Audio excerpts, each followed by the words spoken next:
ಚೋಟಮಂಗಳೂರು Lions ಬೊಕ್ಕ Leo club ವತಿರ್ದು Gandhi ಜಯಂತಿನ ಬೇತೆ ಬೇತೆ ಕಾರ್ಯಕ್ರಮದೊಟ್ಟಿಗೆ ಶುಕ್ರವಾರ ಆಚರಣೆ ಮಲ್ತೊಂಡೇರು. ಲಯನ್ ಲಕ್ಷ್ಮಣ್ ಶೆಣಯ್ಯರಿನ ಪ್ರಾಯೋಜಕತ್ವಡ್ ಕುತ್ತಾರ್ಡುಪ್ಪುನ ಅರಣ್ಯ ಇಲ್ಲಡ್ ತುಡರು ಬೆಳಗಾದ ಕಾರ್ಯಕ್ರಮಕ್ಕೆ ಚಾಲನೆ ಕೊರಿಯರು. ಅವಿರ್ದು ಬೊಕ್ಕ ಭಜನಾ ಕಾರ್ಯಕ್ರಮ ನಡಪಾಯರು.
ಸ್ವರ ಸಾಮ್ರಾಟ್ SP ಬಾಲಸುಬ್ರಹ್ಮಣ್ಯಂ ರೆನ ಸ್ಮರಣಾರ್ಥವಾದ ದೈಕ್ಲೆಲ ನಡಿಯರು.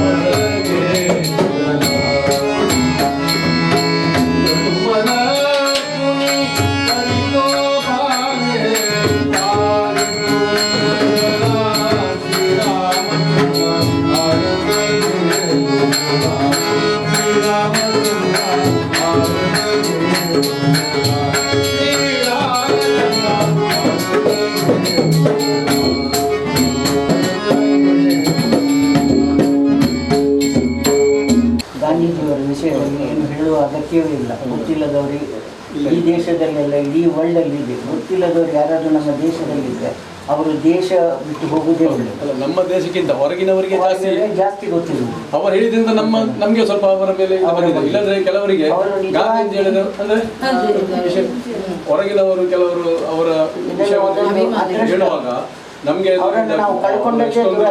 ದೊಡ್ಡ ಇದು ವ್ಯಕ್ತಿತ್ವ ಅಂತ.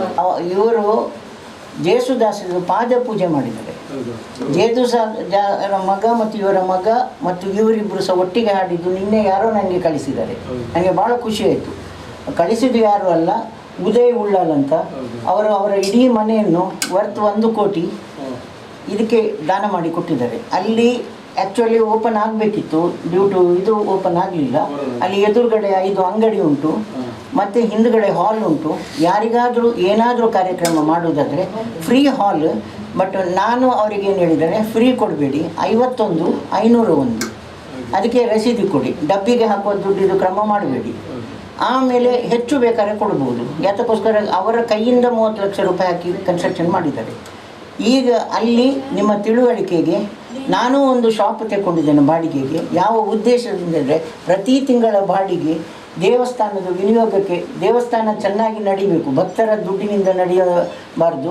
5-6 ಶಾಪ್ ಮೇಲೆ ಹಾಲ್, ಅದರದ್ದು ಮೇಲೆ 2 ಹಾಲ್ ಇದೆ. ಒಂದು ಓಪನ್ ಹಾಲ್, ಒಂದು ಕಾನ್ಫರೆನ್ಸ್ ಎಲ್ಲ ಮಾಡಲಿಕ್ಕೆ ಲಿಫ್ಟ್ ಎಲ್ಲ ಹಾಕಿ 3 ಮಾಳಿಗೆದು ಮಾಡಿದ್ದಾರೆ. ಯಾರೋ ಒಬ್ಬರು ಒಂದು ಹಾಲಿಗೆ ದಾನ ಕೊಟ್ಟರು. ಅದು ಮೋಸ್ಟ್ ಪ್ರಾಬಬ್ಲಿ ನವಂಬರ್ನಲ್ಲಿ ಆಗ್ತದೆ. ಅವರು ಓಪನಿಂಗ್ ಮಾಡೋದು ನಾಡ್ದು ದಸರಾ ಸಮಯ. ನವಂಬರ್ನಲ್ಲಿ ಹೆಚ್ಚಿನ ಅಂಶ ಕಾರ್ಯಕ್ರಮ ಇಲ್ಲಿ ಮತ್ತು ಅಲ್ಲಿ ಇರ್ಬೋದು, ಮತ್ತು ನಮ್ಮ ಆಶ್ರಮದಲ್ಲಿ. ನಿಮ್ಮ ತಿಳುವಳಿಕೆಗೆ ಆಶ್ರಮದಲ್ಲಿ ಈಗ ಮಕ್ಕಳೆಲ್ಲ ಹೊರಗೆ ಹೋದವರು ಮೇಘಾಲಯ, ಅಲ್ಲಿಂದ ಬರಲಿಕ್ಕೆ ಆಗ್ತಾ ಇಲ್ಲ, ಫೋನ್ ಮಾಡ್ತಾ ಇದ್ದಾರೆ. ವೆಸ್ಟ್ ಬೆಂಗಾಲ್, ಅರುಣಾಚಲ ಪ್ರದೇಶ್ ಆಗಾಗ ಫೋನ್ ಮಾಡ್ತಾ ಇದ್ದಾರೆ. ಪ್ರಾಯಶಃ ಬರುವ ತಿಂಗಳಿನಲ್ಲಿ ಬರುವವರು ಇದು. ಒಟ್ಟು 90 ಜನ ಮಕ್ಕಳಿದ್ದಾರೆ. 6,000 ಕೊಟ್ಟರೆ ಒಂದು ದಿವಸದ ಒಬ್ಬರ ಲೆಕ್ಕದಲ್ಲಿ ಊಟ. ಅದನ್ನು 3,000ಕ್ಕೆ ರೆಡ್ಯೂಸ್ ಮಾಡಿದೆ.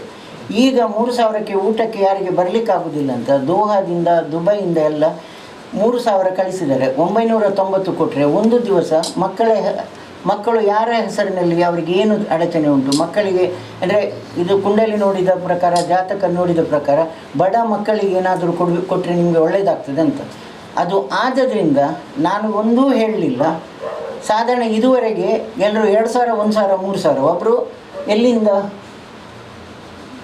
ಈ ದೇವಸ್ಥಾನ ಇದೆಲ್ಲ ಕಟೀಲಲ್ಲ, ಅದಕ್ಕಿಂತ ರಾಜರಾಜೇಶ್ವರಿ ದೇವಸ್ಥಾನ, ಅಲ್ಲಿಂದ 1,000 ಕೊಟ್ಟು ಕೊಳಲಿಯಿಂದ ಬಂದಿದ್ದಾರೆ. ಅವರಿಗೆ ಅವರ ಮುಖ ಸಣ್ಣದಾಯಿತು, 1,000 ಅಂತ. ನಾನು ಹೇಳಿದೆ, ಈ ಕೊರೋನಾ ಸಂದರ್ಭದಲ್ಲಿ ನೀವು ಕೊಡುವ 1,000 3,000ಕ್ಕೆ ಸಮಾನ, ಬೇಜಾರು ಮಾಡಬೇಡಿ, ಸಂತೋಷ, ದೇವರು ಪ್ರಸಾದ ತೆಕ್ಕೊಳ್ಳಿಕ್ಕೆ ಬರೋದು. ಇಲ್ಲ ಸರ್, ನಾನು ಬಂದದೇ ಕಷ್ಟದಲ್ಲಿ ಅಂತ ಹೇಳಿದರು. ದೇವರು ನಿಮ್ಮ ಕಷ್ಟ ಪರಿಹಾರ ಮಾಡ್ತದೆ ಅಂತ ಮಕ್ಕಳ ಹತ್ರ ಪ್ರಾರ್ಥನೆ ಮಾಡಿ ಇದು ಮಾಡಿದ್ದೇವೆ. ಈಗ ಎಷ್ಟೋ ಜನ ಕಳಿಸಿದ್ದಾರೆ, ದುಡ್ಡು ಕಳಿಸ್ತಾರೆ. ಯಾತಕ್ಕೋಸ್ಕರ ಕಳಿಸ್ತಾರೆ? ಮಕ್ಕಳದು ದಿನನಿತ್ಯದ ಈಗ 30 ದಿವಸದ್ದು ಆಲ್ರೆಡಿ 18 ದಿವಸದ್ದು ಬುಕ್ ಆಗಿದೆ ಪ್ರತಿದಿನ. ಈಗ ಅಲ್ಲಿ ಹೊರಗೆ ತರಕಾರಿ ಉಂಟು, ಈಗ ಕೊಟ್ಟಿದ್ದೇವೆ, ಮೊನ್ನೆ ಕೊಟ್ಟಿದ್ದೇವೆ. ಈಗ ದವಸ ಧಾನ್ಯ ತರಕಾರಿ ಎಲ್ಲ ಮಿಕ್ಸ್ ಮಾಡಿ ಕೊಡೋದು, ಗೊತ್ತಾಗಲಿಲ್ಲ. ಹಾಗೆ ಹೆಚ್ಚಿನವರು ಹಿರಿಯರು, ಅದರಿಂದ ಅವರ ಆಶೀರ್ವಾದ ಪ್ಲಸ್ ಅವರು ದೇವರ ಹತ್ರ ಬೇಡಿಕೊಂಡು ಕೊಟ್ಟ ಆಶೀರ್ವಾದ. ಈ ಮನೆಯಲ್ಲಿ ಆಶ್ರಮ ಸ್ಟಾರ್ಟ್ ಆಗಿತ್ತು 10 ಮಕ್ಕಳಿಂದ. ಮತ್ತು 3 ವರ್ಷದ ಮೇಲೆ ಅಲ್ಲಿ ಗ್ರೌಂಡ್ ಫ್ಲೋರ್ ಆಯಿತು. 10 ವರ್ಷ ಆದಮೇಲೆ ಗ್ರೌಂಡ್ ಫ್ಲೋರ್ ಕಂಪ್ಲೀಟ್ ಆಗಿ 20 ವರ್ಷಕ್ಕೆ ಸೆಕೆಂಡ್ ಫ್ಲೋರ್ ಆಯಿತು. 30 ವರ್ಷಕ್ಕೆ 3rd ಫ್ಲೋರ್ ಆಯಿತು. 40 ವರ್ಷಕ್ಕೆ ಈಗ ಸಪ್ರೇಟ್ ಹುಡುಗರಿಗೆ ಸಪ್ರೇಟ್ ಬಿಲ್ಡಿಂಗ್ ಆಗಿದೆ. ನಿಮಗೆ ಆಶ್ಚರ್ಯ ಕಾಣ್ಬೋದು, ನನಗೇ ಆಶ್ಚರ್ಯ. ಒಂದು ರೌಂಡ್ ಹೋಗಿ ನೋಡಿದರೆ ದುಡ್ಡು ಎಲ್ಲಿಂದ ಬಂತು ಅಂತ. ಜಾಗ ಮಾತ್ರ ನನ್ನ ತಂದೆಯವರು ಕೊಟ್ಟರು. ಮನಸ್ಪೂರ್ವವಾಗಿ ಇದೇ ಹೊರಗಡೆ ಪೇಜಾವರ ಶ್ರೀಗಳು ಬಂದು ಆಶೀರ್ವಾದ ಮಾಡಿದ್ದು. ಆಗ ನನ್ನ ಮಿಸಸ್ ಗರ್ಭಿಣಿ ಆಗಿದ್ದರು. ದೇವರು ಒಳ್ಳೇದು ಮಾಡ್ತಾರೆ ಅಂತ ಹೇಳಿದರು. ಮನೋಜ್ ನನ್ನ ದೊಡ್ಡ ಮಗನಿಗೆ ಆಶೀರ್ವಾದ ಕೊಟ್ಟದ್ದು. ಇದರಿಂದ ನಾನು ಮನೋಜ್ ಎಂಟರ್ಪ್ರೈಸ್ ಅಂತ ಸ್ಟಾರ್ಟ್ ಮಾಡಿದ್ದೆ. ಈಗ ನಾನು ಕ್ಲೋಸ್ ಮಾಡಲಿಕ್ಕೂ ಕಾರಣ ಏನಂದರೆ, ಈ ಜಂಜಟ್ ನನಗೆ ಬೇಡ ಅಂತ ಮಕ್ಕಳೇ ಹೇಳಿದ್ದು. ನನ್ನ ಇಬ್ಬರು ಮಕ್ಕಳು, ಇಬ್ಬರು ಸೊಸೆಯಂದಿರು ಸಾಫ್ಟ್ವೇರ್. ಇದು ಒಬ್ಬ ಮಗ ಅಮೇರಿಕಾದಲ್ಲಿದ್ದಾನೆ, ಸೊಸೆ ಸಹ ಅಮೇರಿಕಾದಲ್ಲಿದೆ. ಒಬ್ಬ ಮಗ ನನ್ನ ಜೊತೆ ಇಲ್ಲಿದ್ದಾನೆ, ಅವನು ಇಂಗ್ಲೆಂಡ್ನಲ್ಲಿದ್ದಾನೆ. ಅವನು ಬಿಟ್ಟು ಇಲ್ಲಿ ಬಂದಾನೆ. ಯಾಕೆಂದರೆ ನಾವು ಅಮೇರಿಕಕ್ಕೆ ಅಥವಾ ಲಂಡನ್ಗೆ ಹೋಗ್ಲಿಕ್ಕೆ ಆಗೋದಿಲ್ಲ, ಅದಕ್ಕೋಸ್ಕರ ಇಲ್ಲಿ ಬಂದೆ. ಈಗ ತೋಟ ಎಲ್ಲ ನೋಡಿಕೊಂಡು ನಾವು ಇಲ್ಲೇ ರಿಟೈರ್ಡ್ ಆಗಿದ್ದೇವೆ. ಹಾಗೆ ನಿಮ್ಮೆಲ್ಲರ ಆಶೀರ್ವಾದ, ಗುಡ್ ವಿಶಸ್ ಬೇಕು, ಹೊರತು ಬೇರೆ ಏನೂ ಬೇಡ. ದೇವರು ಯಾವಾಗಲೂ ನೆಮ್ಮದಿಯ ಜೀವನ ಕೊಡಬೇಕು, ಅಂತ್ಯ ನೆಮ್ಮದಿಯಿಂದ ಇರಬೇಕು, ಅಷ್ಟೇ ಆಸೆ ಅಪೇಕ್ಷೆ.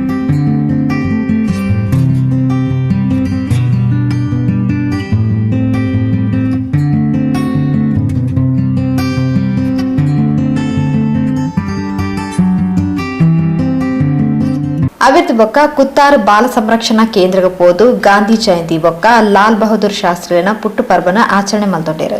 ಲಯನ್ ಲಕ್ಷ್ಮಣ್ ಶೆನ್ನಯ್ಯರನ ಪ್ರಾಯೋಜಕತ್ವಡು ಚೋಟಾಮಂಗಳೂರು ಲಯನ್ಸ್ ಬೊಕ್ಕ ಲಿಯೋ ಕ್ಲಬ್ ದಕ್ಲು ತರಕಾರಿ ಫಲ ವಸ್ತುಲೇನು ಬಾಲ ಸಂರಕ್ಷಣಾ ಕೇಂದ್ರಕ್ಕೆ ಒಪ್ಪಿಯಾಯಿರು.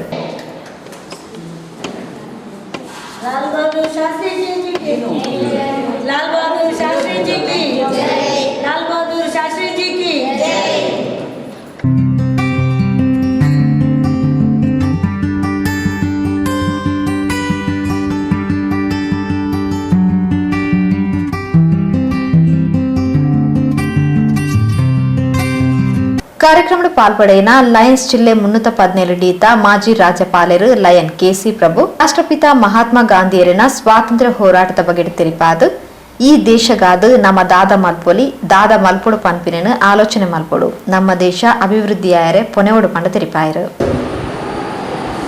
ನಮ್ಮ ರಾಷ್ಟ್ರಪಿತ ಮಹಾತ್ಮ ಗಾಂಧೀಜಿಯವರ ಹುಟ್ಟಿದ ದಿನ ಗೊತ್ತುಂಟಲ್ಲ ನಿಮಗೆ? ಯಾರು ಮಹಾತ್ಮ ಗಾಂಧಿ ಅವರು? ನಿಮ್ಮ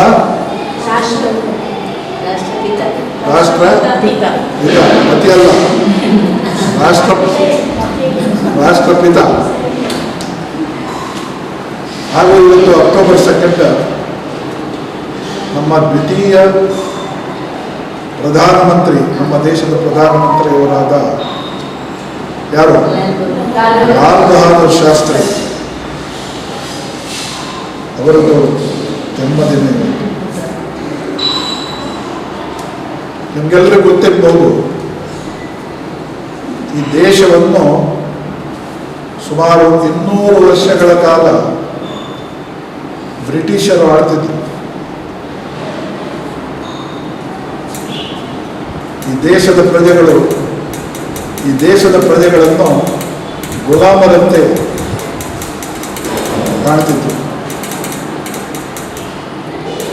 ಈ ದೇಶದ ಸ್ವಾತಂತ್ರ್ಯಕ್ಕಾಗಿ ಲಕ್ಷಗಟ್ಟಲೆ ಜನ ತಮ್ಮ ಪ್ರಾಣವನ್ನು, ತಮ್ಮ ಕುಟುಂಬವನ್ನು, ತಮ್ಮ ಆಸ್ತಿಯನ್ನು, ತಮ್ಮ ಸರ್ವಸ್ವವನ್ನು ಬಲಿದಾನ ಮಾಡಿ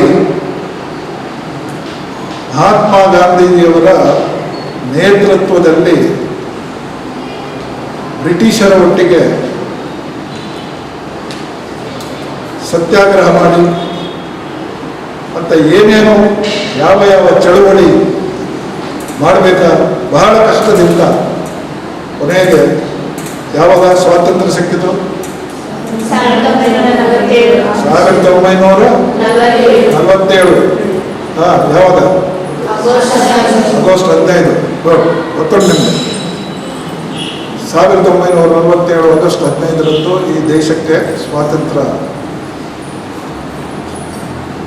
ಯಾವ ಸ್ವಾರ್ಥವೂ ಇಲ್ಲದೆ, ಯಾವ ಲಾಭವೂ ಇಲ್ಲದೆ, ತನ್ನ ಇಡೀ ಜೀವನವನ್ನೇ ಈ ದೇಶಕ್ಕಾಗಿ ಗಾಂಧೀಜಿಯವರು ಹಾಗೂ ಅನೇಕ ದೇಶಭಕ್ತರು, ಇವತ್ತು ಹೆಸರು ಹೇಳಲಿಕ್ಕೆ ಹೋದರೆ ಸಾಧಾರಣ ಲಕ್ಷಗಟ್ಟಲೆ ಜನರು, ನಮಗೆ ಗೊತ್ತಿಲ್ಲದ ಜನರು ಎಷ್ಟು ಇದ್ದಾರೆ. ಬಹಳ ಕಷ್ಟದಿಂದ ಈ ದೇಶಕ್ಕೆ ಸ್ವಾತಂತ್ರ್ಯ ಸಿಕ್ಕಿತು. ಇವತ್ತಿಗೆ ಸ್ವಾತಂತ್ರ್ಯ ಸಿಕ್ಕಿ ಸಾಧಾರಣ ಎಷ್ಟು ವರ್ಷ ಆಯಿತು?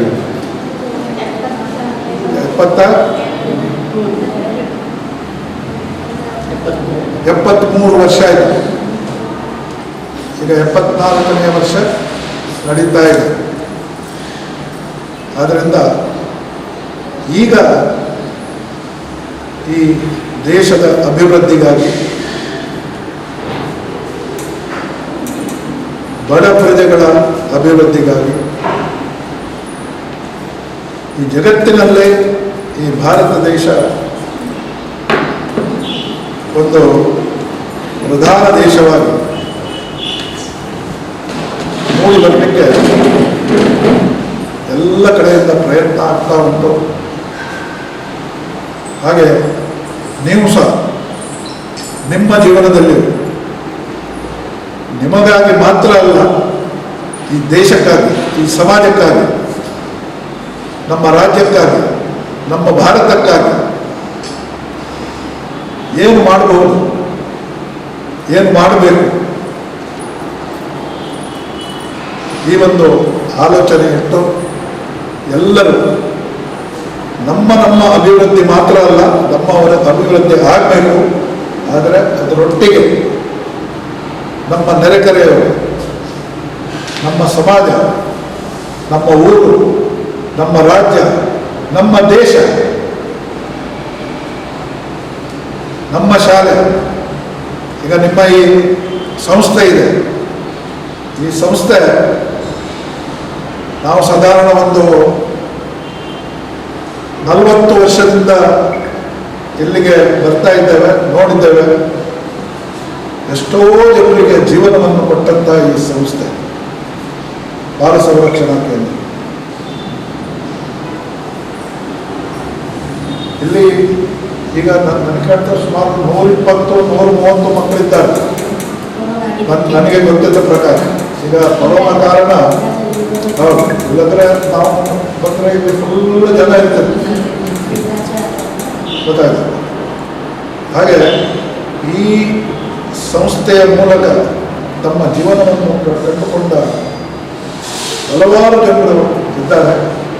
ಹಾಗೆ ನೀವು ಈ ದೇಶಕ್ಕಾಗಿ, ಈ ಸಮಾಜಕ್ಕಾಗಿ ಏನು ಮಾಡಬಹುದು ಅಂತ ಆಲೋಚನೆ ಮಾಡಿ. ದೇಶ ನನಗೆ ಏನು ಕೊಟ್ಟಿದ್ದೆ ಇದು ಪ್ರಾಮುಖ್ಯವಲ್ಲ, ನಾನು ದೇಶಕ್ಕೆ ಏನನ್ನು ಕೊಟ್ಟಿದ್ದೇನೆ, ಏನನ್ನು ಕೊಡಬಹುದು.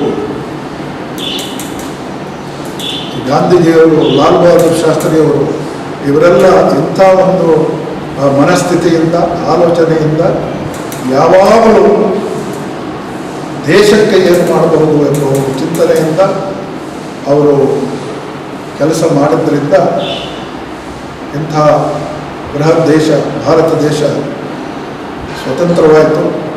ಈ ಸ್ವತಂತ್ರ ಭಾರತದ ಪ್ರಜೆಗಳಾಗಿದ್ದೇವೆ ನಾವು. ಅದರಿಂದ ಎಲ್ಲರೂ ನಮ್ಮ ಜೀವನದಲ್ಲಿ ನಾವು ನಮ್ಮ ಜೀವನ ಮಾತ್ರ ಅಲ್ಲ, ನನ್ನ ಸ್ವಾರ್ಥ ಮಾತ್ರ ಅಲ್ಲ, ಅದು ಆಗಲೇಬೇಕು.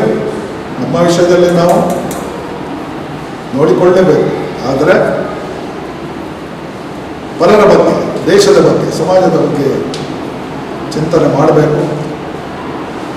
ಸಮಾಜಕ್ಕಾಗಿ, ದೇಶಕ್ಕಾಗಿ ಕೆಲಸ ಮಾಡಬೇಕು.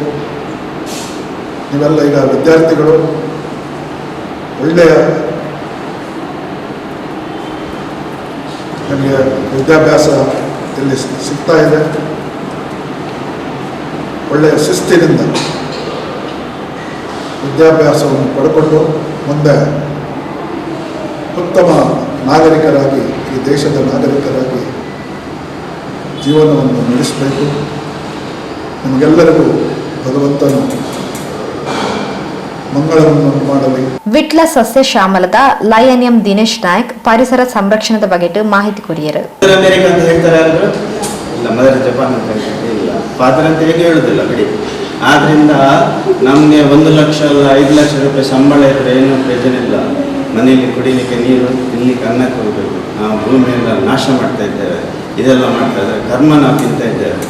ಭೂಮಿಯ ನೀರಿನ ಮಟ್ಟ, ಭೂಮಿಯಲ್ಲಿ ಸಮುದ್ರದ ನೀರಿನ ಮಟ್ಟ ಎಷ್ಟು ಉಂಟು ಗೊತ್ತು ನಿಮಗೆ? ಹೇಳ್ಬೋದು ಯಾರಾದರೂ? ಸಿಂಪಲ್ ಪಾಯಿಂಟ್ಸ್ ಎಲ್ಲ. ಅದರ ಕ್ವಿಜ್ನಲ್ಲಿ ಬರ್ತದೆ ಪ್ರೈಸ್. ಎಷ್ಟು ಹೇಳ್ಬೋದಾ? ಪರವಾಗಿಲ್ಲ, ನಾನು ಹೇಳ್ತೇನೆ. 97.3% ಎಷ್ಟು? 100% ನೀರಿರುವಲ್ಲಿ 97.3% ಸಮುದ್ರ ಆಗಿದೆ. ಇನ್ನು 3% 2% ಚಿಲ್ಲರೆಯಲ್ಲಿ ನಮಗೆ ನೀರು ಇಡೀ ಭೂಮಿಗೆ ಕುಡಿಲಿಕ್ಕೆ ನೀರು, ಅದರಲ್ಲಿ ಸಹ ಒಳ್ಳೆ ನೀರಿಲ್ಲ. ಆದ್ದರಿಂದ ನಾವು ಗಿಡ ನಟ್ಟರೆ ಮಾತ್ರ ಬಂದ ಮಳೆ ನೀರು ಹಿಂಗುತ್ತದೆ, ಭೂಮಿ ಇದು ಮಾಡ್ತದೆ. ಗೊತ್ತುಂಟ ನಿಮಗೆ? ಅದರಲ್ಲಿ ಒಂದು ಸಣ್ಣ ಉದಾಹರಣೆ ಹೇಳ್ತೇನೆ. ಒಂದು ನಿಮ್ಮ ಬಗ್ಗೆ ಸಹ ಹೇಳಿದ ವಿಷಯ ಇದು. 10 ಬಾವಿಗಳು, ಕೊಳವೆ ಬಾವಿ ಅಲ್ಲ, ಬೋರ್ವೆಲ್ ಅಲ್ಲ, ನೀರು ಹಿಡಿತೇವಲ್ಲ ನಾವು, 10 ಬಾವಿಗಳು ಇದಕ್ಕೆ ಒಂದು ಕೆರೆಗೆ ಸಮಾನ ಅಂತೆ. ಅಂದರೆ ದೇವಸ್ಥಾನದ ಇದರೆಲ್ಲ ಕೆರೆ ಎಲ್ಲ ಇರ್ತದೆ.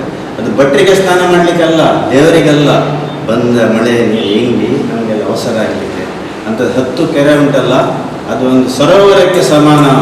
ಸರೋವರ ಅಂತ ಹೇಳಿದರೆ ಅದರಲ್ಲಿ ತಾವರೆ ಇರ್ತದೆ, ಅದರಲ್ಲಿ ಹಕ್ಕಿಗಳು, ಪ್ರಾಣಿಗಳು, ಹಂಸ ಪಕ್ಷಿ ಇದೆಲ್ಲ ಬರ್ತದೆ ಅಲ್ವಾ? ಆದ್ದರಿಂದ ಪಂಚಭೂತ ಅಂತ ಉಂಟು. ಒಂದು ನೀರು, ಒಂದು ಆಕಾಶ, ಒಂದು ಅಗ್ನಿ, ಮತ್ತೊಂದು ಭೂಮಿ, ಆಯ್ತಾ? ಮತ್ತೊಂದು ಉಂಟು, ಹೇಳಿ, ಗೊತ್ತುಂಟ ಪಂಚಭೂತ? ಆಮ್ಲಜನ, ಪ್ರಾಣವಾಯು, ಗಾಳಿಯಲ್ಲಿ ತುಂಬ ವಾಸನೆ ಬರಿಸಿರ್ತದೆ, ಅದರಿಂದ ಆಮ್ಲಜನ ಇದು ಸೇರಿದ್ರೆ ಮಾತ್ರ ನಮಗೆ. ಇದು ನಾಶ ಆದರೆ ಅದು ಭೂತ ಆಗಿ ನಮ್ಮನ್ನು ನುಂಗ್ತದೆ. ಲಕ್ಷ್ಮಿ ಸರಸ್ವತಿಯನ್ನು ಯಾಕೆ ಪೂಜೆ ಮಾಡೋದು ಹೇಳಿ? ವಿದ್ಯೆಗೆ ಅಲ್ವಾ? ಲಕ್ಷ್ಮೀ ದೇವಿಯನ್ನು ಯಾಕೆ ಪೂಜೆ ಮಾಡೋದು? ನೋಡಿ ಎಲ್ಲಿದ್ದಾರೆ, ಯಾವುದರಲ್ಲಿ ಕೂತಿದ್ದಾಳೆ ಅವರು? ತಾವರ ಯಾವುದರಲ್ಲಿರೋದು? ಸರೋವರ.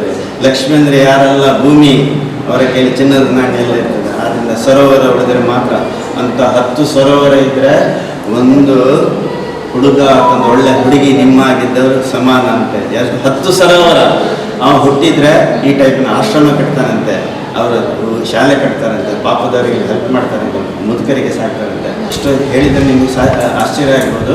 ಪುತ್ತೂರಿನ ಶಾಲೆಯವರು ಅಂತಾರಾಷ್ಟ್ರೀಯ ಮಟ್ಟಿಗೆ ಹೋಗಿ $2,500 ಪ್ರೈಸ್ ಭಾರಿ ಗಿಡದ ಬಗ್ಗೆ. ಇಲೆಕ್ಷನ್ಗೆ ಓಟ್ ಹಾಕಿದ್ರೆ ಹಿಂಗಾಗ್ತಾರಲ್ಲ, ಇಲ್ಲಿಗೊಂದು ಅಲ್ವಾ?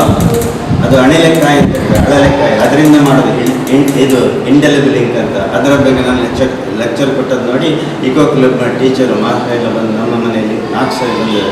ಅವರದ್ದನ್ನು ಕಲಿತು ಇಂಡಿಯಾದಲ್ಲಿ ಗೋಲ್ಡ್ ಮೆಡಲ್, ಲ್ಯಾಪ್ಟಾಪ್. ನಿಮ್ಮಾಗಿದ್ದರೆ ಮಕ್ಕಳೇ ಅಮೆರಿಕಕ್ಕೆ ಹೋದರು, ಮೊನ್ನೆ ಹೋಗಿ ಡೆನ್ಮಾರ್ಕಿಗೆ ಹೋದರು. ವರ್ಷ ಪ್ರೈಸ್ ಸಿಗ್ತದೆ. ಇಂಡಿಯಾದಲ್ಲಿ ಬೇರೆ ಯಾರಿಲ್ಲೋ ಹಾಗಾದ್ರೆ? ಬರೀ ಒಳ್ಳೆಯ ಹುಡುಗರು, ಇಂಗ್ಲೀಷ್ ಮೀಡಿಯಮ್ಸ್ ಅಲ್ಲ. ಬರೀ ಮೂಡೆ ತಿಂತಿರಲ್ಲ ನೀವು, ಗೊತ್ತುಂಟಲ್ಲ? ಚೌತಿಗೆ ಅಷ್ಟೇ. ಮೂಡೆಯನ್ನು ಮಾಡಿದರೆ 5 ದಿವಸ ಆದರೆ ಹಾಳಾಗೋದಿಲ್ಲ, ಫ್ರಿಡ್ಜ್ ಬೇಡ ಅದಕ್ಕೆ. ಅದರ ಬಗ್ಗೆ ಸಂಶೋಧನೆ ಮಾಡಿ ಅದಕ್ಕೆ ಬಂದು ಕಾಂಟ್ಯಾಕ್ಟ್ ಆಗುವಾಗ ಮೂಡೆದ್ದು ಎಲೆ ಕೇದಕ್ಕೆ ಅಂತದೆ, ಅದರಲ್ಲಿ ಮುಂಡೆಯು ಅಂತ ಹೇಳ್ತಾರೆ, ಅದರ ಎಲೆಯಿಂದ ಮಾಡೋದು. ಆದ್ದರಿಂದ ಅದಕ್ಕೆ ಪ್ರೊಟೆಕ್ಷನ್ ಮಾಡೋದು, ಇದು ಉಂಟು, ಪವರ್ ಉಂಟು, ಹಾಳು ಮಾಡೋದಿಲ್ಲ, ಪ್ರಿಸರ್ವೇಟಿವ್ ಪ್ರಾಪರ್ಟಿ. ಮತ್ತು ಬಾಡಿ ಏಕ್ ಅಂತ, ಮೈಗೆ ಕೈಗೆಲ್ಲ ನೋವು ಬರೋದಾಗೆ ತಡೀತದೆ, ಅದರಿಂದ ಬಾಡಿಯೇ ಕಂಟ್ರೋಲ್ ಮಾಡ್ತದೆ. ಅದನ್ನು ತಿನ್ನಲಿಕ್ಕೆ ಅಷ್ಟಮಿಗೆ ಮತ್ತು ಚೌತಿಗೆ ತಿನ್ನಬೇಕು. ದೇವರಿಗೆ ಹೆದರಿ ತಿಂತಾರೆ, ದೇವರಿಗೋಸ್ಕರ ತಿನ್ನಲಿಕ್ಕೆ ತಿನ್ನೋದು ನಾವೇ, ದೇವರ ಎದುರಿಗೆ, ಹೌದಲ್ವಾ? ಆದ್ದರಿಂದ ಒಂದು ವಿಷಯವನ್ನು ನಾನು 15 ವರ್ಷದಿಂದ ಹೇಳಿದ್ದು, ಅದಕ್ಕೆ ದೊಡ್ಡ ವಿಷಯ ಆಗಿ ಬಂದಿದೆ. ನನಗೆ ಗೊತ್ತಿಲ್ಲದ ಹೇಳಿದ್ದು, ನನ್ನ ಲೆಕ್ಚರ್ ಆದ ಮೇಲೆ ಒಬ್ಬರು ಸೈಂಟಿಸ್ಟ್ ಕೇಳಿದ್ರು, ದೇವರಿಗೆ ಹಣ್ಣು ಯಾವುದು ತೆಂಗಿನಕಾಯಿ ಮತ್ತು ಬಾಳೆಹಣ್ಣು ಯಾಕೆ ಕೊಡೋದಂತ. ನನಗೆ ಗೊತ್ತಿರ್ತಾ ಇಲ್ಲ. ನಾನು ದೇವರನ್ನು, ಗಣಪತಿ ದೇವರದನ್ನೇ ಇದು ಯಾವಾಗಲೂ ಸ್ತೋತ್ರ ಮಾಡ್ತೇನೆ. ಅದರಿಂದ ನನಗೆ ಬಂದದ್ದು ಏನಂತ ಹೇಳಿದರೆ, ಎಲ್ಲ ಹಣ್ಣು ಹಂಪಲನ್ನು ನಾವು ಗಿಡ ಮಾಡಬೇಕಾದ್ರೆ ಎಂಜಲ್ ಮಾಡಿದ ಇದು ಯಾವುದು, ಅದರ ಗೊರಟು, ಮಾವಿನದ್ದು ಇದೆಲ್ಲ ಬಿಸಾಡಿ ಬೀಜವನ್ನೆಲ್ಲ ಇದು ಮಾಡೋದಲ್ವಾ? ಅದರಲ್ಲಿ ಅದನ್ನು ದೇವರಿಗೆ ಎಂಜಿಲ್ ಇಡಬಾರ್ದು ಅಂತ ಉಂಟು ಅಲ್ವಾ? ಅದನ್ನ ನಂತರ ನಾವು ತಿನ್ನೋದು. ಬಾಳೆ ಗಿಡ ನೋಡಿ, ಕೆಳಗಿಂದ ಬಂದು ಅದರಲ್ಲಿ ಆಗೋದು, ಬೀಜದಲ್ಲಿ ಆಗ್ತದ ಇಲ್ಲ. ತೆಂಗಿನಕಾಯಿ ಇಡೀ ಅದು ಎಂಜಲ್ ಮಾಡೋದಲ್ಲ, ಅದನ್ನೇ ದೇವರಿಗೆ ಅರ್ಪಣೆ ಮಾಡೋದು. ಹಿಂದಿನವರೆಲ್ಲ ಕಂಡುಕೊಂಡಿದ್ದಾರೆ, ನಮಗೆ ಮಾತ್ರ ಏನು ಮಂಡೆ ಇಲ್ಲ. ನಾವು ಅಮೇರಿಕಾ ಇದೆಲ್ಲ ಅದೇ ತಿಳ್ಕೊಂಡಿದ್ದಾರೆ, ಜರ್ಮನಿ ಇದೆಲ್ಲ, ಜಪಾನ್ ಅಂತೇಳಿ ಅವರೆಲ್ಲ ನಮ್ಮ ದೇಶಕ್ಕೆ ಬರ್ತಾ ಇದ್ದಾರೆ. ಆದ್ದರಿಂದ ನಿಮ್ಮ ಅರಸಿನ ಗೊತ್ತುಂಟಲ್ಲ ನಿಮಗೆ, ಟರ್ಮರಿಕ್ ಅಂತ ಹೇಳ್ತಾರೆ. ಇವಾಗ ಅದರದ್ದೆಲ್ಲ ಟಿ ವಿಯಲ್ಲೆಲ್ಲ ಬರ್ತಾ ಉಂಟು. ಅಮೇರಿಕದ ಮಿಲಿಟ್ರಿಗೆ, ಏರ್ಫೋರ್ಸಿಗೆ ಎಲ್ಲದಕ್ಕೂ ಪ್ರತಿದಿನ ಅರಸಿನ ತಗೊಳ್ಬೇಕು. ಕರ್ಕುಮಾಲಂಗ ಅಂದರೆ ವೈಜ್ಞಾನಿಕ ಹೆಸರು, ಕರ್ಕುಮಿನ್ ಅಂದರೆ active compound.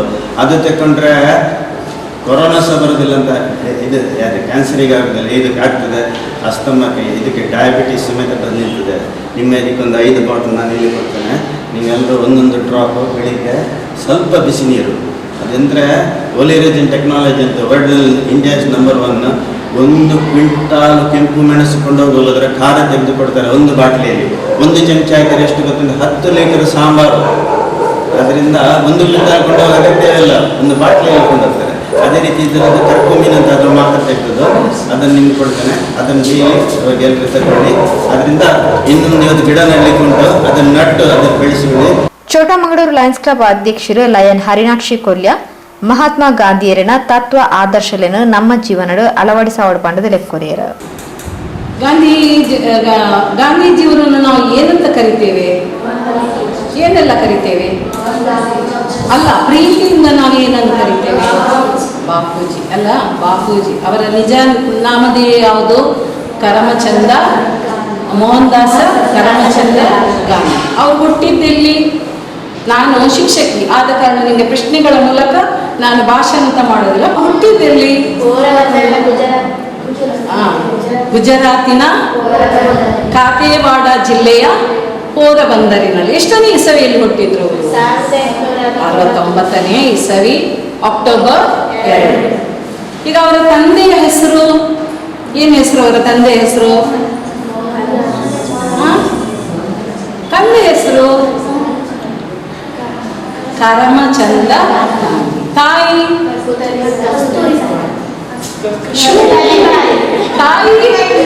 Kasturibai. Very good. Kasturibai ಯಾರು? ಹೆಂಡತಿ ಅವರದು. ಅವರು 13ನೇ ವಯಸ್ಸಿನಲ್ಲಿ ಏನಾದ್ರು ಕಸ್ತೂರಿಬಾಯಿ ಅವರನ್ನು 13ನೇ ವಯಸ್ಸಿನಲ್ಲಿ ಮದುವೆಯಾದರು. ಗಾಂಧೀಜಿಯವರ ರಾಜಕೀಯ ಗುರು ಯಾರು ಗೊತ್ತಾ?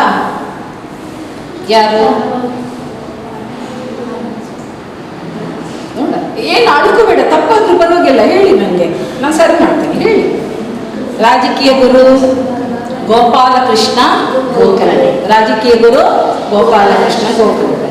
ಅವರ ಒಂದು ಎಲ್ರಿಗೂ ಗೊತ್ತಿರ್ತದೆ ಸಾಮಾನ್ಯವಾಗಿ ಆ 3 ತತ್ವಗಳಿವೆ. ಏನಾದ್ರು ಗೊತ್ತಾ ಅದು? ಹೇಳಿ.